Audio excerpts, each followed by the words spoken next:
கடன் வாங்கி நம்ம பிஸ்னஸ் ஸ்டார்ட் பண்ணலாமா? அப்படின்ற டாபிக் தான் இன்னைக்கு நம்ம வந்து பார்க்க போறோம். ஸோ இந்த மாதிரி இன்ட்ரெஸ்டிங்கான பிஸ்னஸ் ஐடியாஸ்லாம் நீங்க தெரிஞ்சுக்கணும்னா நம்ம சேனலை மறக்காம ஃபாலோ பண்ணுங்க. எனக்கு ஆல்ரெடி நிறைய கடன்லாம் இருக்கு. நிறைய இஎம்ஐஸ்லாம் போயிட்டு இருக்கு. நான் இப்போ புதுசா ஒரு லோன் அப்ளை பண்ணி இல்ல கடன் வாங்கி நான் ஒரு சின்னதா ஒரு கெஃபேவோ இல்ல டீ ஸ்டாலோ வைக்க போறேன். அப்படின்னு நீங்க ஐடியால இருந்தீங்கன்னா 100% அது உங்களுக்கு பர்டனா தான் இருக்கும். ஏன் சொல்றேன்னா, நீங்க இப்ப சம்பாரிப்பீங்க, உங்களோட உழைப்பு எல்லாமே போடுவீங்க. உங்களுக்கு போற அந்த ப்ராஃபிட் எல்லாமே பார்த்தீங்கன்னா, இஎம்ஐஸ்க்கே கரெக்ட்டா போயிடும். உங்களால ஹை ப்ராஃபிட் எடுக்க முடியுமா? அப்படின்றது பார்த்தீங்கன்னா, கொஸ்டின் மார்க்கா தான் இருக்கும். எனக்கு எந்த கடனுமே இல்லப்பா, எந்த இஎம்ஐஸுமே இல்லப்பா. நான் இப்போ இந்த ஸ்டார்ட் பண்ண போற பிசினஸ்க்காக மட்டும் தான் லோன் வாங்க போறேன். ஸோ அதுக்காக மட்டும் தான் நான் கடன் வாங்க போறேன் அப்படின்னா, வெல் அண்ட் குட். நீங்க தாராளமா ஒரு கேப்பிட்டல் அமௌண்ட்டுக்காக நீங்க கடன் வாங்கி தாராளமா பிசினஸ் ஸ்டார்ட் பண்ணலாம்.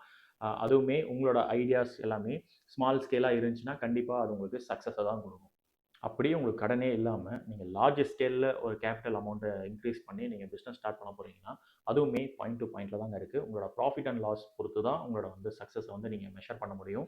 அதுவும் நீங்க செலக்ட் பண்ணக்கூடிய லொகேஷனு, உங்க கஸ்டமரு, உங்களோட மெனு அண்ட் டேஸ்ட் பொறுத்து தான் உங்களோட சக்ஸஸ் அண்ட் லாஸ வந்து கணிக்க முடியும். ஸோ ஹோப்ஃபுல்லி இந்த வீடியோ உங்களுக்கு யூஸ்ஃபுல்லா இருந்திருக்கும்னு நினைக்கிறேன். உங்க ஃப்ரெண்ட்ஸ் சர்க்கிள்ல யாராச்சும் பிசினஸ் ஸ்டார்ட் பண்ண போறேன் அப்படின்ற ஐடியால இருந்தாங்கன்னா, அவங்களுக்கு இந்த வீடியோவ ஃபார்வர்ட் பண்ணி விடுங்க.